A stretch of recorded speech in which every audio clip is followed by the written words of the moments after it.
Hi everyone, कैसे हो आप सभी। Welcome back to my channel. आज की वीडियो में हम देखेंगे सीएसएस सिंटैक्स, जो मैं लास्ट वीडियो में भी बता चुका हूँ। मैं एक बार फिर भी इसको पढ़ के बता देता हूँ। तो सीएसएस सिंटैक्स क्या होता है, बेसिकली हम किस तरीके से अपनी सीएसएस को लिखते हैं। तो उसको उसको लिखने का जो तरीका होता है बेसिकली वो हम यहाँ पे डिस्कस करने वाले हैं। तो पहले यहाँ जैसे हम देख सकते हैं, तो ये दिखा रहे हैं selector and then property and then value. तो सिलेक्टर क्या होता है, बेसिकली जैसे एक H1 एक टैग है, ठीक है। ये जितने भी टैग्स होते हैं इनको डायरेक्टली अगर हमें इनमें कोई, जैसे मैं अभी यहाँ पे आता हूँ कोड पे चलते हैं हम अपने, और जैसे मैं क्या करता हूँ, यहाँ यहाँ आते हैं, हम एक H1 टैग ले लेते हैं और एक H1 यहाँ पहले से भी लिखा हुआ है। तो जैसे मैं यहाँ लिख लेता हूँ सी एस एस हेयर, और एक हम पैराग्राफ ले लेते हैं पी टैग, और हम यहाँ लिख लेते हैं कोई भी डमी कंटेंट, ठीक है। जिस तरीके से हमने यहाँ लिख दिया।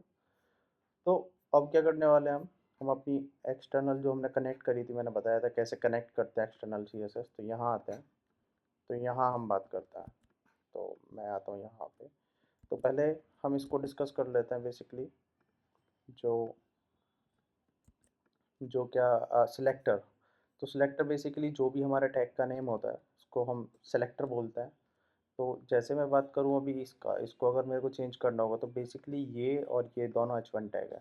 तो अगर मैं यहाँ H1 टैग पे कुछ लगाता हूँ ऐसे, तो बेसिकली ये क्या हो गया, हमारा सेलेक्टर हो गया H1। और इसके अंदर जो प्रॉपर्टी प्रॉपर्टी बेसिकली अगर मेरे को कलर लगाना है तो कलर जो हो गया वो प्रॉपर्टी हो गया। तो अगर मैं यहाँ लिखूँगा कलर, तो ये प्रॉपर्टी हो गया। और इसकी जो मैं वैल्यू लिखूँगा, वैल्यू जो मेरे को कलर चाहिएगा, जैसे मेरे को चाहिए रेड कलर, ठीक है। तो ये क्या हो जाएगा, इसका वैल्यू हो जाएगा। तो बेसिकली H1 क्या हो गया, सेलेक्टर हो गया। कलर हमारा क्या हो गया, प्रॉपर्टी। और रेड क्या हो गया, वैल्यू। तो इस तरीके से हम कुछ भी कर सकते हैं, लाइक बैकग्राउंड कलर भी कर सकते हैं यहाँ पे, ब्लैक कर सकते हैं, ठीक है। और टेक्स्ट अलाइन भी कर सकते हैं, सेंटर, जो मर्जी चाहो वो कर सकते हो सिलेक्टर की हेल्प से बेसिकली। तो नेक्स्ट देखते हैं, ऐसे ही हम पी टेक पे भी लगा के देखते हैं। मैं सेम कॉपी कर लेता हूँ और इसी को यहाँ पी पे लगा देता है। तो बेसिकली पी क्या है यहाँ, सिलेक्टर, ठीक है। ये क्या है, ये इसकी प्रॉपर्टी है और ये इसका वैल्यू है स्टाइलिंग की। तो यहाँ मैं ग्रीन कर देता हूँ इसको, जो रेड कलर है उसको मैं ग्रीन कर देता हूँ। तो आप देख सकते हो मैंने ना कोई आईडी क्लास के थ्रू यहाँ पे, जैसे हम मैंने लास्ट बताया था आईडी के थ्रू कैसे लगाते हैं क्लास के थ्रू। तो हम यहाँ डायरेक्टली क्या कर रहे हैं, सिलेक्टर का यूज़ कर रहे हैं। अब मैं यहाँ पे जैसे ये जो प्रॉपर्टी है, अब मैं कोई भी एच टैग यहाँ दोबारा लिखूँगा। जैसे मैंने H1 टैग लिखा और हेयर इज H1 लिख देता हूँ, हेयर इज हेल्पिंग या कुछ भी लिख लेता हूँ। आप देख सकते हो जो ऑलरेडी डिसाइडेड है, मतलब जो H1 टैग पे मैंने यहाँ स्टाइलिंग लगाई हुई है वो ऑटोमेटिक इस पर लगती जा रही है। तो इस तरीके से अगर हमें किसी भी डायरेक्ट एलिमेंट पे कोई भी स्टाइलिंग लगानी होती है तो हम इस तरीके से लगाते हैं। अब नेक्स्ट आते हैं, नेक्स्ट बात करते हैं हम। जैसे थोड़ा सा यहाँ देख भी लेते हैं, ये देखो जैसे मैंने अभी बताया है, तो यहाँ एक इमेज दे रखी है। तो H1 टैग क्या दिखा रखा है इसमें, सिलेक्टर, और कलर प्रॉपर्टी है, और ग्रीन इसकी वैल्यू है। ऐसे फॉन्ट फैमिली, फॉन्ट स्टाइल हो सकता है, ठीक है, और फॉन्ट का साइज हो सकता है, और बहुत सारी प्रॉपर्टीज हो सकती हैं जो हम CSS में यूज़ करता है। तो ये हमारा हो गया CSS सिंटैक्स। नेक्स्ट हम बात करते हैं CSS सेलेक्टर। तो CSS सेलेक्टर्स क्या होता है, तो आते हैं हम इधर देखते हैं। तो बेसिकली CSS सेलेक्टर हमारे पास ये मल्टीपल टाइप्स के होते हैं। जैसे मैं बात करूँ यूनिवर्सल सेलेक्टर, तो यूनिवर्सल सेलेक्टर क्या होता है, जो हमारा वेब पेज है, ये मेरा एक वेब पेज है, ये मतलब एक वेब पेज है जिसके अंदर ये मैंने अभी सिर्फ ये डिज़ाइनिंग की हुई है, ये चार चीज़ें जो मेरे को दिख रही है। तो यूनिवर्सल सेलेक्टर क्या करेगा ना, कि मैं इस पर्टिकुलर यहाँ पे जो भी यूनिवर्सल सेलेक्टर में जो भी स्टाइलिंग लिखूँगा वो इस सभी एलिमेंट्स के अंदर ऑटोमेटिक रिफ्लेक्ट हो जाएगा, मतलब अप्लाई हो जाएगा। अगर मैं बात करूँ, यहाँ मैं यूनिवर्सल सेलेक्टर लिखता है, तो उसको लिखने का तरीका ऐसा होता है, star and then curly braces, ठीक है। तो ये हमारा क्या हो गया, यूनिवर्सल सेलेक्टर, इस तरीके से हम लिखते हैं। अब जैसे मैं यहाँ लिखता हूँ, कलर जो होता है टेक्स्ट का वो लिख देता हूँ मैं ब्लैक, एंड बैकग्राउंड कलर में लिख देता हूँ वाइट, इस तरीके से, ठीक है। अब मैं क्या करता हूँ, ये जो है इस स्टाइलिंग को हटा देता हूँ। अब या मैं इसको क्या करता हूँ, अभी ये तो नॉर्मल हो गया, अब मैं इसको उल्टा कर देता हूँ। मैं क्या कर देता हूँ, कलर जो है उसको वाइट कर देता है और बैकग्राउंड कलर को हम ब्लैक कर देता है। तो आप देख सकते हो इसको कोई फ़र्क नहीं पड़ता ये एलिमेंट H1 है, ये P है या ये कुछ और है। इसने सभी एलिमेंट्स को एक बाय डिफ़ॉल्ट नेचर दे दिया कि हाँ, आपका बैकग्राउंड कलर जो होने वाला है वो ब्लैक होने वाला है, जो कलर होने वाला है वो वाइट होने वाला है। वो कब तक होगा? जब तक उस पर्टिकुलर एलिमेंट पे हम अलग से कोई स्टाइलिंग नहीं देते। जैसे मैं क्या करता हूँ, मैं इस स्टाइलिंग को यहाँ से अनकमेंट कर देता हूँ। तो आप देख सकते होगे यहाँ आपको जैसे ब्लैक, इस पे अगर मैं ब्लैक की जगह यहाँ वाइट कर दूंगा या हाँ वाइट कर दूंगा तो वाइट हो जाएगा, ठीक है। बट जब तक मैं अलग से कोई स्टाइलिंग नहीं दे रहा पर्टिकुलर सेलेक्टर पे या क्लास पे आईडी पे, तो ये क्या हो जाएगी, ये बाय डिफ़ॉल्ट स्टाइलिंग सेट हो जाएगी पूरे पेज के लिए, चाहे उसमें कोई भी एलिमेंट हो या कुछ भी हो, ठीक है। तो इस तरीके से हम किसका यूज़ करते हैं, ये क्या होता है हमारा यूनिवर्सल सिलेक्टर बोलते हैं हम इसको। तो जैसे बात कर लेते हैं हम सिंपल सेलेक्टर्स। सिंपल सेलेक्टर्स वही होते हैं जैसे मैंने बताया था आपको कि जैसे हम नेम आईडी या एट्रीब्यूट्स, मतलब कैसे कि जैसे मैंने आपको यहाँ जैसे हम आते हैं और H1 टैग में इसमें मैं एक आईडी ले लेता हूँ, ठीक है, और हेडिंग की आईडी कर लेते हैं और स्टाइलिंग कर लेते हैं यहाँ। तो जब भी आईडी होती है तो हम हैश से करते हैं और उसके बाद में heading and then curly braces. तो मैं क्या चाहता हूँ, इसका कलर ब्लू चाहता हूँ, ठीक है। तो आप देख सकते हो चेंज हो गया। तो इस तरीके से हम क्या कर सकते हैं, ये जो हमारा क्या है सिंपल सेलेक्टर्स का यूज़ करता है। एट्रीब्यूट सेलेक्टर्स कैसे होता है, जैसे कि एट्रीब्यूट्स क्या होते हैं, बेसिकली एट्रीब्यूट्स वही होता है जैसे मैं क्या करता हूँ, एक एट्रीब्यूट यहाँ डाल देता हूँ अंदर, कैसे कि टाइटल डाल देता हूँ मैं, या मैं एक नया ले लेता हूँ या इसी में लिख देता है हेयर इज़ टाइटल, ठीक है। और इसका टाइटल डाल देता हूँ मैं, टाइटल टाइटल में नेम डाल देता हूँ, ठीक है। तो अब मैं क्या चाहता हूँ, ऐसे ही मैं और भी बना लेता हूँ, एज कर लेते हैं इसको, हेयर इज़ नेम कर लेते हैं, हेयर इज़ एज कर लेता हूँ। अब मैं क्या चाहता हूँ, तो मैं क्या लिखूँगा यहाँ, जैसे क्या लिख सकता है, जैसे एट्रीब्यूट में मेरे को करना है तो मैं क्या करूँगा, मैं यहाँ लिखूँगा अगर टाइटल मेरा जो है वो किसके इक्वल्स टू है, लाइक एज के इक्वल्स टू है,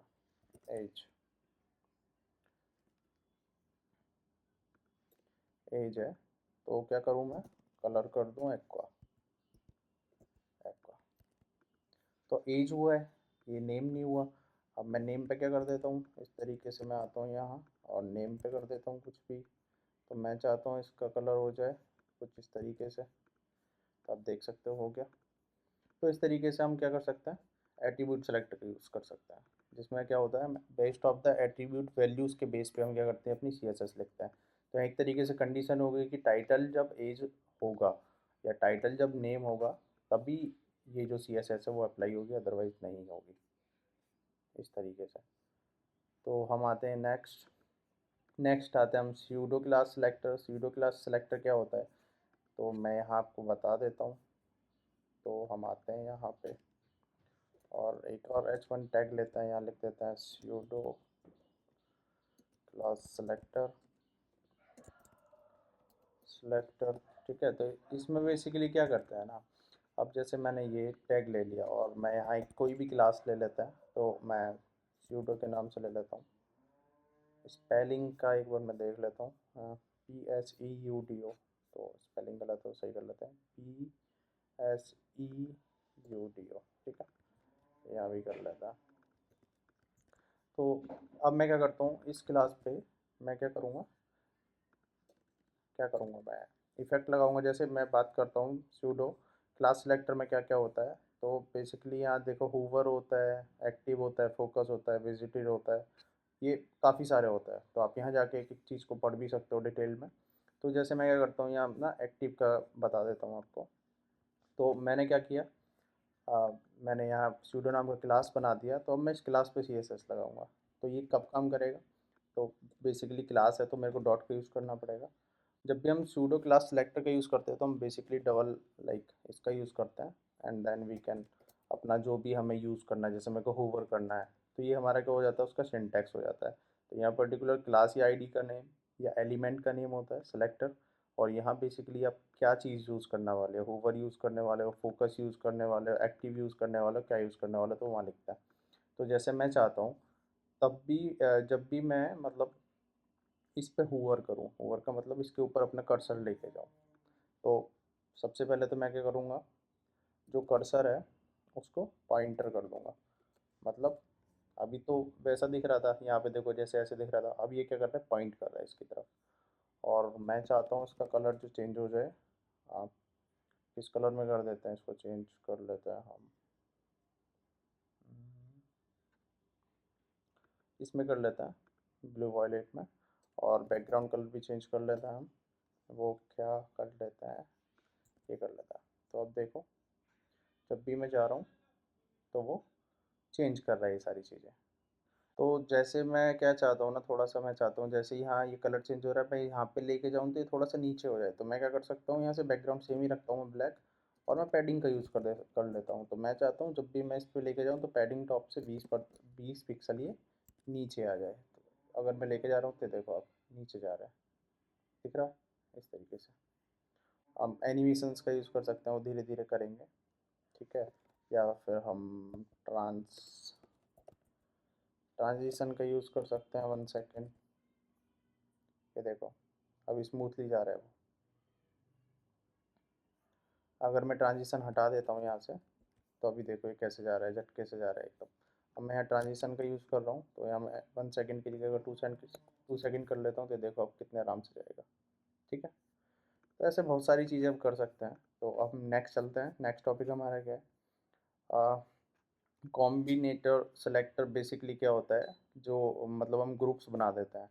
कॉम्बिनेटर सेलेक्टर होता है कि लाइक मेरे पास एक डिव है, और डिव के अंदर मेरे पास क्या हो सकता है, पी टैग है, मल्टीपल, और और भी बहुत सारी चीज़ हो सकती हैं। लाइक एक और डिव है, फिर उसके अंदर पी टैग है। तो मैं चाहता हूँ कि डिव के अंदर अब हो सकता है कि अलग तरीके से भी हो, कि किसी और एलिमेंट के अंदर, लाइक कोई सेक्शन एलिमेंट है, सेक्शन के अंदर भी पी टैग है। तो मैं चाहता हूँ सिर्फ जो डिव के अंदर पी है उसमें ही हो, मतलब जो मेरा जो स्टाइलिंग लगे सिर्फ इस वाले सेक्शन में लगे। तो मैं जैसे यहाँ लिख देता हूँ इनसाइड डिव, इस तरीके से लिख देते हैं यहाँ पे, इनसाइड डिव, ऐसे ना। और यहाँ लिख देते हैं इनसाइड सेक्शन, ठीक है। तो अब हम क्या कर सकते हैं, यहाँ स्टाइलिंग पे आते हैं, और मैं यहाँ लिखता हूँ। तो बेसिकली हम क्या कर सकते हैं, जो डिव में क्या है, पी टैग, उसमें क्या कर सकते हैं, हम कलर को चेंज कर सकते हैं, ब्लू कलर को हम क्या कर सकते हैं, ब्लू। और क्या कर सकते हैं, इस तरीके से, मतलब डिव के अंदर पी है ना। तो अभी इनसाइड सेक्शन तो बच गया, क्योंकि ये तो डिव के अंदर पी है और ये सेक्शन के अंदर है, पी जो टैग है। तो अब जब मेरे को सेक्शन के अंदर करना होगा तो मैं ऐसे कर सकता हूँ, या फिर मैं सेक्शन और उसके बाद मैं डायरेक्टली पी लिख के भी कर सकता हूँ। इसको ना लगाऊँ मैं तो भी ये काम करेगा इस तरीके से। तो मैं कहाँ कर रहा हूँ, जहाँ डिव और डिव के अंदर पी होगा, ये सिर्फ वहीं लगेगा, क्योंकि पी टैग तो हमारे यहाँ भी यूज़ हो रहा है, तो इस पर तो नहीं लगा ब्लू कलर। तो जैसे मैं यहाँ कलर चेंज कर देता हूँ, कलर हम क्या कर देते हैं, वाइट कर लेते हैं, सिंपल। तो इस तरीके से किसका यूज़ होता है, कॉम्बिनेटर सेलेक्टर का। हम जहाँ मतलब हम बेसिकली कॉम्बिनेशन बनाते हैं। जैसे हमारा कोई पेरेंट एलिमेंट डिव हो गया और उसमें सेक्शन हो गया, मतलब हमारा क्या है, जैसे मैं यहाँ आता हूँ, तो यहाँ पेरेंट हमारा कौन सा हो गया, इसमें डिव हो गया, फिर पी हो गया, फिर इसका पेरेंट क्या, इस वाले पी का पेरेंट ये हो गया, और ऐसे सेलेक्टर क्या हो गया, पी का पेरेंट हो गया। तो ये क्या करता है, वो कंट्रोल करता है बेसिकली, हम जो स्टाइलिंग है वो पी के साथ कॉम्बिनेशन में करता है। अब आते हैं हम सूडो एलिमेंट सेलेक्टर। तो बेसिकली ये क्या होता है, तो मैं कुछ लिख लेता हूँ पहले, यहाँ पे आता है, और मैं एक पी टैग में वही अपना डमी कंटेंट लिखता है। तो बेसिकली ये क्या होता है ना, कि मैं यहाँ एक आईडी लगा लेता हूँ, वैसे एक आईडी लगा लेता है, यूनिक लिख लेते हैं इसको, आईडी को, और मैं इस पर स्टाइलिंग कर लेता है यहाँ पे। तो आईडी के लिए हम हैश का यूज़ करता है, और यहाँ जैसे मेरे को यूनिक पे क्या करना है, अब मैं क्या यूज़ करने वाला हूँ, मैं बेसिकली सूडो एलिमेंट सेलेक्टर का यूज़ करने वाला हूँ। यहाँ मैं क्लास सेलेक्टर का यूज़ कर रहा था, अब एलिमेंट सेलेक्टर का यूज़ करूँगा। तो एलिमेंट सेलेक्टर को पहले तो हम डबल डॉट, वहाँ सिंगल करते थे इस वाले का, यहाँ डबल, ठीक है। इससे यूज़ करेंगे तो जैसे यहाँ बहुत सारे हैं, आप यहाँ जाके देख सकते हो। जैसे मैं खोल इसको ओपन कर देता हूँ। जैसे यहाँ फर्स्ट लाइन हो गया, फर्स्ट लेटर हो गया, बिफोर आफ्टर मार्कर सिलेक्शन, तो काफ़ी सारे हैं। तो आप एक एक करके विजिट भी कर सकते हो। कंट्रोल के साथ क्लिक करोगे तो प्रॉपर एक एक पेज खुलेगा इनका। तो मैं बता देता हूँ कैसे यूज़ करते हैं, दो तीन का यूज़ बता देता हूँ। तो जैसे हम आते हैं यहाँ पे, और हाँ, तो आपको दिख रहा होगा ये पहली रो है, ठीक है, फर्स्ट रो, ये सेकंड रो, ये थर्ड रो। पी टैग मतलब हमने पी के अंदर लिखा है, बट ये अलग अलग इसके साइज के हिसाब से हो गया है ना। तो अब मैं क्या कर सकता हूँ, मैं लिख सकता हूँ यहाँ पे कि जब भी इसकी फर्स्ट रो मतलब फर्स्ट लाइन बेसिकली ये जो यहाँ दिख रहा होगा ये वाली फर्स्ट, तो मैं इसमें करना चाहता हूँ सिर्फ। तो मैं क्या करूँगा यहाँ पे, जैसे मैं कलर कर लेता हूँ रेड, इसको अलग दिखाने के लिए। तो अब देखो, अब जैसे जैसे मैं स्क्रीन साइज को भी छेड़ूंगा तो ये सिर्फ लाइन को फोकस कर रहा है, इसको फ़र्क नहीं पड़ता इसमें कितने लेटर आने वाले हैं। इसमें चाहे 2 लेटर आए या 3 लेटर आए, वो उसको सिर्फ जो फर्स्ट लाइन है उसको ही कलर कर रहा है। और वैसे मैं यहाँ यूज़ कर सकता हूँ, जैसे मैं यहाँ लेटर का भी यूज़ करके दिखा देता हूँ। एक होता है फर्स्ट लेटर, तो फर्स्ट लेटर में मैं क्या चाहता हूँ, एक्वा कर लेते हैं कलर। अभी कलर ही कर लेते हैं ना, थोड़ा इजी है, समझ आएगा आपको। अब देखो ये फर्स्ट लेटर क्या हो गया, कलर हो गया। तो इस तरीके से हम किसका यूज़ करते हैं, future element sorry pseudo element selector का यूज़ करता है। तो बेसिकली सेलेक्टर हमारा ख़त्म हो गया। सिंटैक्स हम कैसे यूज़ करते हैं ये हमने डिस्कस कर लिया। कमेंट आउट कैसे करते हैं, तो कमेंट आउट करने का सिंपल सा मैंने आपको जैसे एचटीएमएल टैग में बताया था। हाँ, इसको जैसे हमें इसको पर्टिकुलर सेक्शन को क्या करना है, कमेंट आउट करना है, तो हम यहाँ कमांड मैक में हम कमांड एंड स्लैश का यूज़ करेंगे, ठीक है। तो बेसिकली अगर मैं बात करूँ कमेंट करने के लिए, तो हम slash has sorry slash star और स्टार स्लैश उल्टा, मतलब जैसे मेरे को कोई भी कमेंट है, मतलब मेरे को कुछ भी कंटेंट को कमेंट करना है, तो एक तो हो गया मेरा, अगर जैसे मैं मैक की बात करूँ तो कमांड इनटू स्लैश, इसको मैं कमेंट और अनकमेंट कर सकता हूँ। अगर मेरे को पर्टिकुलर कंटेंट जैसे ये करना है तो मैं क्या करूँगा, स्लैश का यूज़ करूँगा, स्टार का यूज़ करूँगा, और इसका जस्ट अपोजिट जहाँ मेरे को इसको बंद करना है तो मैं वहाँ स्टार, मतलब जो मैंने ऊपर लिखा है जस्ट इसका उल्टा, स्टार स्लैश।